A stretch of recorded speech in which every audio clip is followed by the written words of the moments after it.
Hi everyone, I'm Councilmember Shaun Abreu. I'm the chair of the New York City Sanitation Committee, and I'm a huge fan of BYO and all the work done by US Reduces. I'm coming at you from Washington, D.C. because last night I received an invitation to the White House to talk about policy issues affecting the Dominican community in New York.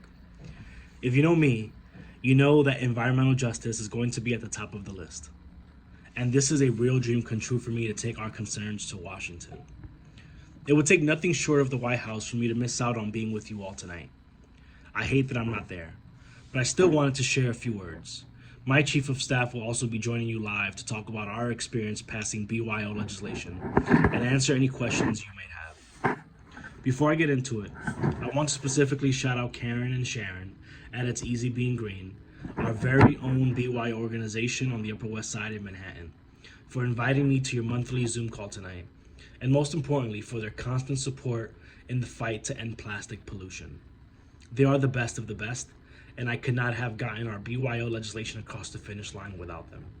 Together, we are striking out plastic waste in New York City. Now, let me tell you more about the bill we passed in December, which requires all professional and collegiate sport venues in New York City to allow fans to bring their reusable water bottles with them into all events, yes, including concerts. On a basic level, the language of this law is straightforward. It allows patrons to bring reusable water bottles into all professional and collegiate sport venues in New York City. Venues may require that the water bottle be empty upon entry, and venues may restrict the size to 24 ounces. There are penalties for venues who fail to comply. Any sports venue that violates this law will face penalties by the Department of Sanitation. Our BYO law is a win for our planet. It's a win for our fans, and it's even a win for our stadiums. From the world famous Madison Square Garden to the Yankee Stadium, Citi Field, the Barclays Center, and yes, the US Open. And it is already a model for jurisdictions around the country and the world to follow when it comes to incentivizing sustainable habits and reducing our carbon footprint at our most prominent producers of trash and waste. Executives at major sports leagues like the NBA, NCAA, and English soccer have reached out about implementing similar rules. Stadiums really are a prominent source of producers of trash and waste. Just last year, the Yankees hosted 3.2 million visitors. Madison Square Garden hosted more than 5.5 million visitors. Think about all the single-use plastic bottles, containers, and wrappers that amounts to at least 2 of those stadiums alone. That's hundreds of thousands, if not millions, of bottles that this bill can potentially save every year. I highlight those 2 venues, Yankee Stadium and Madison Square Garden, because on the one end of the spectrum, the Yankees were receptive to our legislation. We worked closely with their environmental advisor, Alan Hershkowitz, to marshal support for this law. On the other side, however, Madison Square Garden came in at the 11th hour, long after our legislation received a committee hearing and media coverage on ABC, Fox, and the Daily News, in a letter against the law. By that point, it was too late. Madison Square Garden raised concerns about player safety, but we already know that this law works. Last year, the US Open welcomed over 900 spectators, all of whom were free to bring in their reusable water bottles. And in 2 weeks of tournament play, there were no safety incidents.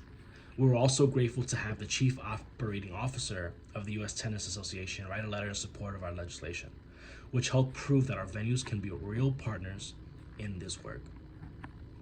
As a sports fan myself and environmentalist, I recognized a real need to phase out plastic waste in our stadiums and arenas to give fans an opportunity to protect the planet while also cheering on their favorite team. But I also, let's be real, just wanted to bring my hydro flask in with me to watch the Yankees. That's why I got to work with environmental organizations like the Natural Resources Defense Council and the New York League Conservation of Voters in the middle of last year to come up with a bill that does just that. It took a championship caliber team to get this bill passed in such a short time frame. We introduced it in September and got it through the council before the end of the session in December. This was due in large part to the support we had from advocacy organizations like It's Easy Being Green, We Act for Environmental Justice, the Green Sports Alliance, and others. I want to thank you all at US Reduces for your tireless work and advocacy on this issue. I hope that our law is just the beginning of a larger movement.